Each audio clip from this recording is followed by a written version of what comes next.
Hey, what's up everyone? I hope you're having an amazing day and you are crushing this week. So today I have an interesting topic because one of the things that I do quite often is I jump on what we call the game plan call with every single customer that joins the Alpha Acquisition Program. By the way, if you want to know more about it, just click in the link in the description. But one of the things that we do is we come up with a game plan for the next 4 to 6 months. And we do that by making all the difficult decisions, like making decisions on the niche, refining it, looking at your offer, looking at the acquisition systems, the acquisition infrastructure, meaning team and systems, looking also at the whole part of what are the KPIs, the channels, and all that good stuff. But that is not what I'm going to talk about today.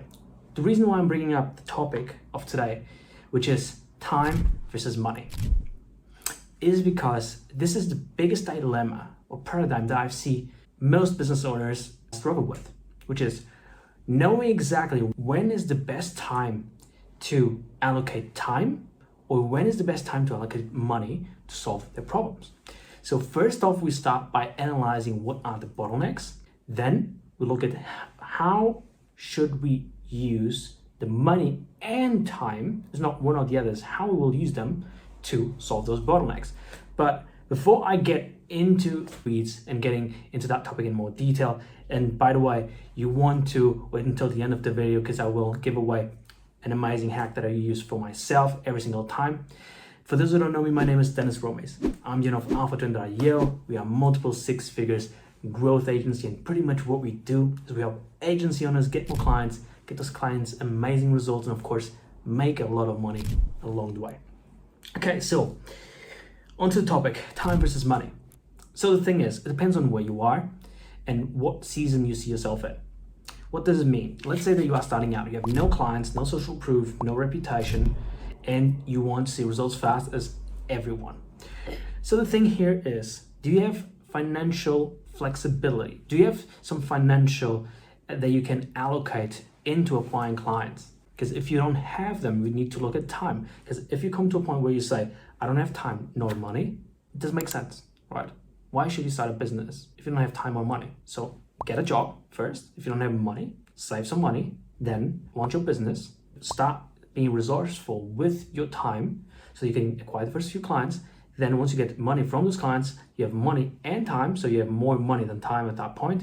Start allocating money into acquiring more clients, which will give you leverage, and then there we go. But the thing is, it's not as simple once you already have a couple clients. Why? Because as a business owner, especially if you are a small business doing 5, 10K a month, and you have a small team, most of the times it's you and you, or you and VA to help you out. So what happens on that point is you are wearing multiple hats, right?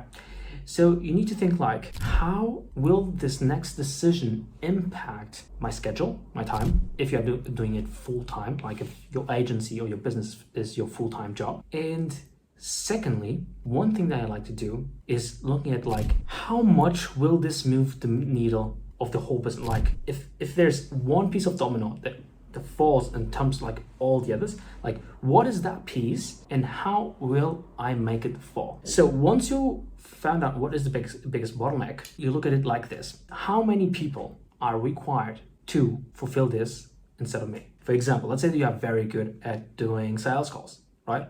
You are the best at selling in your company. Why? Because you know your product, you're passionate about it, you tend to be good at sales, you are a good communicator, all that good stuff.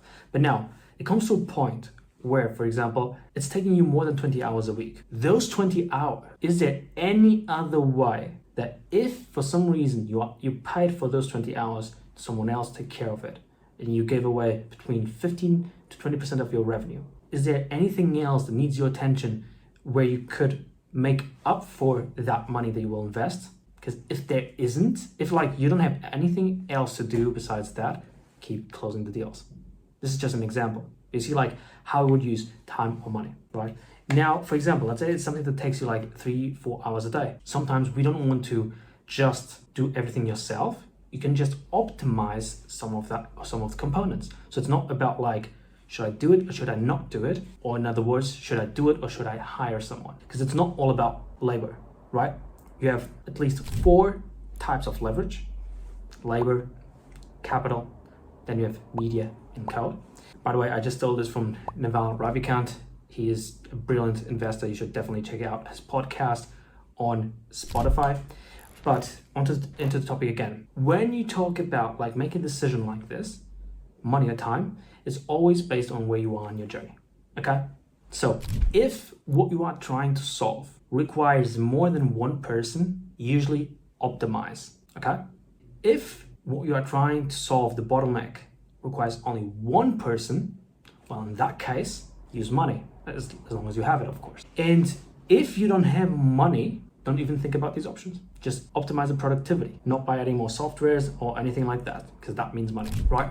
So that's why when it comes to time and money, it's always tied down to like your skill set, because you are unique as a business owner. You are unique. There's no one else like you. So like the combined skill set that you have, whether that's being a good communicator, whether that it's being good at operations, whether it's being good at, for example, leading the team, like whatever it is, as the business owners, most of the times, your time is best used to make difficult decisions. And you can only make good decisions or difficult decisions if you have enough headroom to actually think about them, analyzing the data that is flowing in your company, and then making an informed decision, right? Because if you are rushing here and there and you are like just running and putting out fires, you will not make a lot of good decisions on a longer time horizon. You will see that you start like being a little bit more clumsy. You'll forget about this and that. I'm talking from experience, like, and so what I do, and this is the hack that I want to share with you. This is something I do personally. I always pick up like my notebook, and what I do with it is I start listing out like all the components, like what are the possibilities. It's like a pre-mortem, like where you try to analyze, this is a problem, what are all the possible solutions for it? And I start by 100% replacement, like something that could completely replace me from that activity. Then delegation, which is like delegating is not the same as replacing it, even though both are a way of delegating the work. But one thing is delegating and you are still reviewing that process. Another thing is like you're completely removing yourself, you're not even reviewing the process. Then you start going by optimization. One is optimization by having, for example, part-time labor. In other instances, it might be software. In other instances, it might just be arranging your calendar in a better way. And then the next one is like, if I would not invest any money, how could I make this easier or more efficient? Once I list these all down, I go to my Google Calendar and I look at my agenda. Like for the past month, what were the things that took the most amount of time? And is there any way where I can, again, optimize or delegate or remove myself from any of those, right? So always start with the big ones and don't spend too much time with the small ones. So time and money is only difficult if you don't have one or the other. It's not a matter if you have time, you have money, or you don't have time, you don't have money. It's how much time and how much money you have, right? In the first 5 years of your business, you should not think about like anything else than reinvesting into the company, because that's ultimately what will drive the most amount of growth for you. So I know that this is a little bit complicated and it's not black and white, but by the way, if you have any questions whatsoever about this, make sure to drop your comment in the section below. And also, if you want to know more some of the resources that we share, and also if you want to join a group of like-minded entrepreneurs, well, feel free to click on the first link in the description. It will lead you to our Facebook group, the Alpha Acquisition Growth Community, and we'll share awesome stuff. I'll be more than happy to have you there. Okay, so I hope you keep crushing it, and I see you on the next one. Cheers.